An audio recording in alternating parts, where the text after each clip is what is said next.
19 जून 1966 ला स्वर्गीय शिवसेना प्रमुख बाळासाहेब ठाकरे यांनी शिवसेना या पक्षाची स्थापना केली. या पक्षाला 60 वर्ष झाली. 60वा वर्धापन दिन 19 जून 2026 ला साजरा होतोय. स्वर्गीय शिवसेना प्रमुख बाळासाहेब ठाकरेंबद्दल असं बोललं जायचं, एक नेता, एक पक्ष, एक मैदान आणि एक झेंडा. आता मात्र ती स्थिती राहिलेली नाही. कारण शिवसेना प्रमुखांची शिवसेना ही दोन शकलांमध्ये विभागली गेलेली आहे. त्यापैकीची एक बाजू ही निवडणूक आयोगाने नाव आणि निशाणी सहित एकनाथ संभाजी शिंदे यांच्याकडे दिलेली आहे.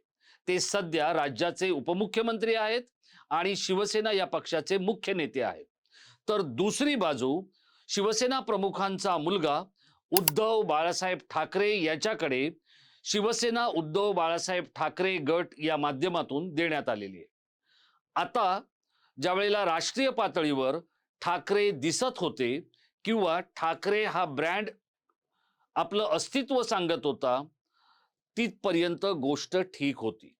कारण राष्ट्रीय पातळीवर मराठी माणूस तळपायला हवा, मराठी माणूस दिमाखात उभा राहायला हवा, हिंदुत्व टिकायला हवं, म्हणून कधीतरी शिवसेना प्रमुख बाळासाहेब ठाकरे यांनी नरेंद्र मोदी यांना पाठीशी घातलं किंवा कधी प्रतिभा पाटील यांना राष्ट्रपती करण्यासाठी आपले खासदार क्षणाचीही उसंत न घेता काँग्रेसला देऊन टाकले.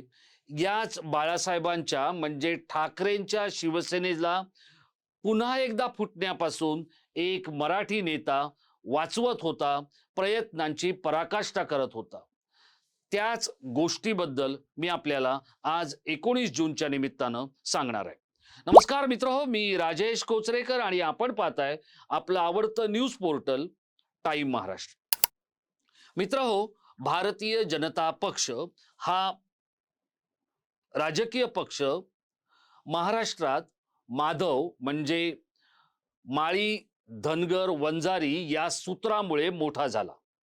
तर तो राष्ट्रीय पातळीवर ज्या वेळेला काम करतोय त्यावेळेला तो शेटजी आणि भटजींचा आहे हे अगदी जाहीरपणे बोललं जातंय आणि दबक्या आवाजातही बोललं जातंय. आता हे शेटजी कुठले आहेत आणि भटजी कुठले आहेत हे काही मी आपल्याला सांगण्याची गरज नाहीये.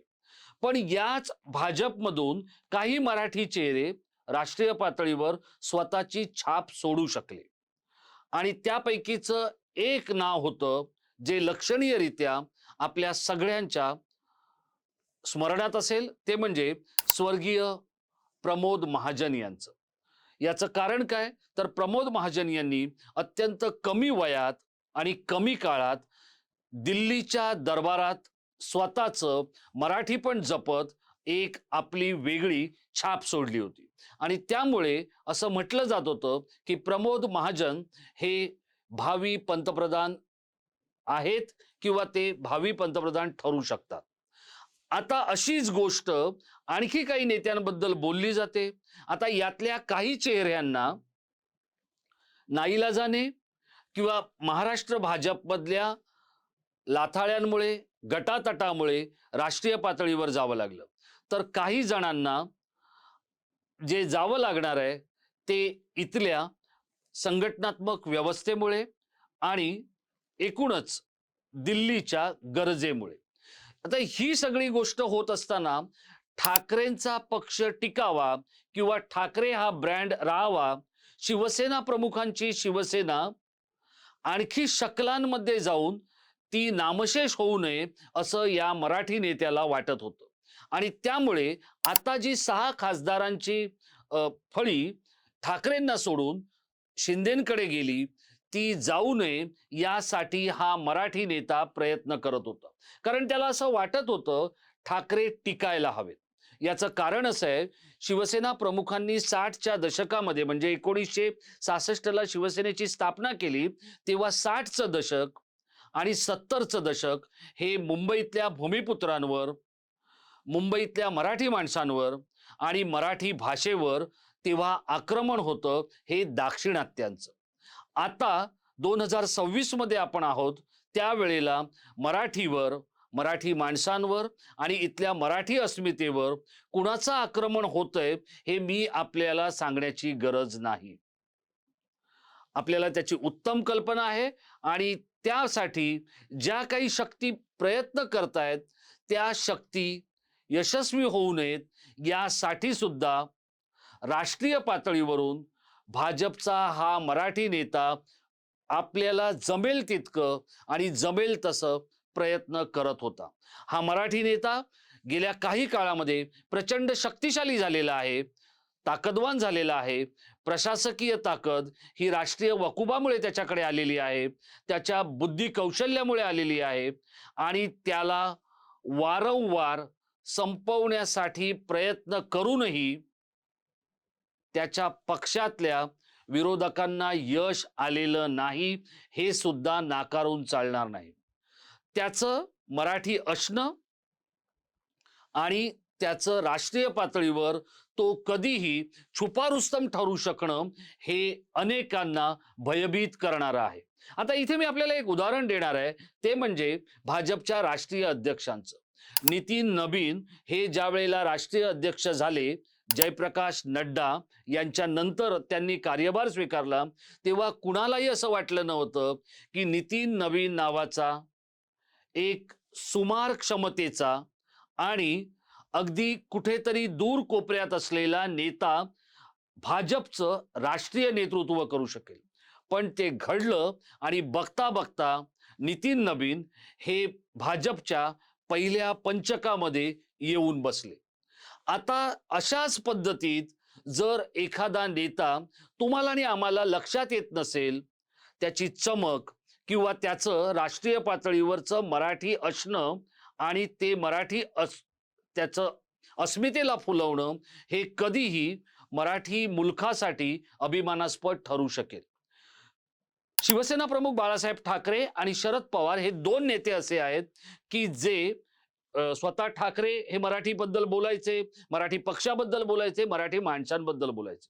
शरद पवार हे मात्र काही फार बोलताना दिसायचे नाहीत, पण ते करताना दिसायचे. मग दिल्लीतल्या प्रशासकीय अधिकाऱ्यांचा प्रश्न असू द्या, मराठी खेळाडूंचा प्रश्न असू द्या किंवा महाराष्ट्रातली एखादी समस्या केंद्रात किंवा दिल्लीत अडकलेली असू द्या, शरद पवार त्यामध्ये, ते कुणाला आवडो किंवा न आवडो, ते तिथे काम करत असतात. अशी क्षमता असलेले जे काही भाजपमधले लोक आहेत त्यातलाच हा एक नेता आहे. आणि त्याला असं वाटत होतं की ठाकरे टिकायला हवेत, त्यांचे खासदार टिकायला हवेत, त्यांच्याकडे असलेला शिवसेना हा शब्द टिकायला हवा, कारण मराठीवरचं आक्रमण हे प्रचंड भयंकर आहे.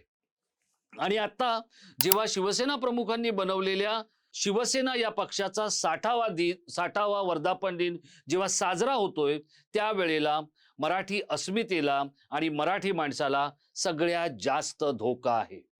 आता हा नेता का करतोय ते सुद्धा मी आपल्याला सांगतो. याचं कारण असं आहे, उद्धव ठाकरे हे माझ्या मते, म्हणजे मला जे काही कळतं त्याप्रमाणे, ते काही बॉर्न विथ पॉलिटिक्स करण्यासाठी काम करत नाहीयेत. ते 24/7 पॉलिटिक्स करत नाहीयेत. त्यांची राजकीय समज जरी चांगली असली तरी त्यांना माणसं ओळखता येत नाहीयेत, हे आता स्पष्ट झालेलं आहे. आणि जर असं असतं तर याच्या मुलीला तिकीट देऊ नका, हा तुमच्याकडे फार वेळ राहणार नाही, असं एका मनसे नेत्यानं उद्धव ठाकरे यांना सांगितलं होतं. पण या नेत्याकडे, या मनसेच्या तरुण नेत्याकडे उद्धव ठाकरेंनी दुर्लक्ष केलं.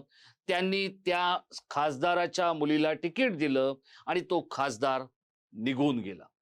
हे मी आपल्याला इतक्यासाठी सांगतोय कारण उद्धव ठाकरे जर येणाऱ्या काळामध्ये आपल्या पंतप्रधान पदाच्या स्वप्नासाठी किंवा आकांक्षेसाठी जर हँडल करण्याची वेळ आली, त्यांच्याकडून खासदारांची कुमक मिळवण्याची वेळ आली, तर हाताळण्यासाठी शिंदेंपेक्षा सोपे आहेत.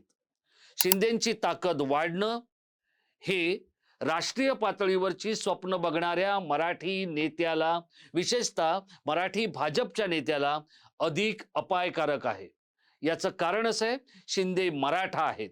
ते मराठी मुलकातून येतात, महाराष्ट्रातून येतात, प्रचंड काम करतात, त्यांचा कामाचा वेग झपाटलेला आहे, ते सर्वसामान्यांना आपलेसे वाटतात.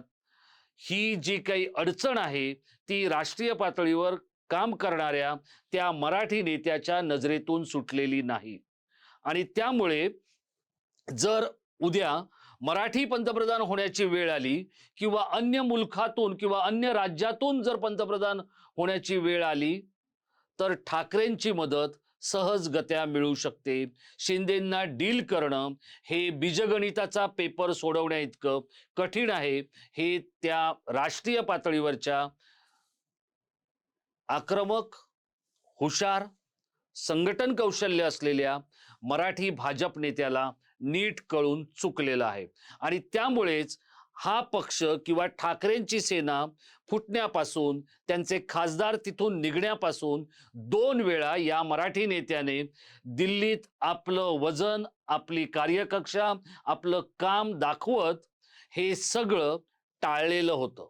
पण 19 जूनच्या दरम्यानच शिवसेना प्रमुखांच्या मुलाचा पक्ष, गट किंवा त्याची व्यवस्था खिळखिळी करण्यात आलेली आहे. आणि आता ती खिळखिळी झालेली व्यवस्था मराठी अस्मितेसाठी, मराठी माणसासाठी आणि मराठी भाषेसाठी काम करणार की नाही, ती काम करू शकणार की नाही, तितका तिचा वकूब राहणार की नाही, असे अनेक प्रश्न आता शिवसेनेच्या 60व्या वर्धापन दिनी माझ्यासारख्या माध्यमकर्मीच्या डोक्यात आल्याशिवाय राहत नाही.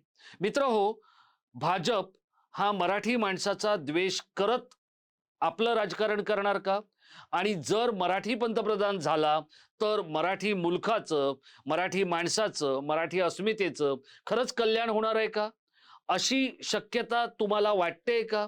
राष्ट्रीय पातळीवर एखादा अडगळीतला नितीन नवीन जर राष्ट्रीय अध्यक्ष होऊ शकतो भाजपचा, तर असाच दूर लोटलेला, कधी त्याच्या संघटन कौशल्यामुळे तर कधी त्याच्या जातीमुळे बाजूला पडलेला राष्ट्रीय नेता भाजपचा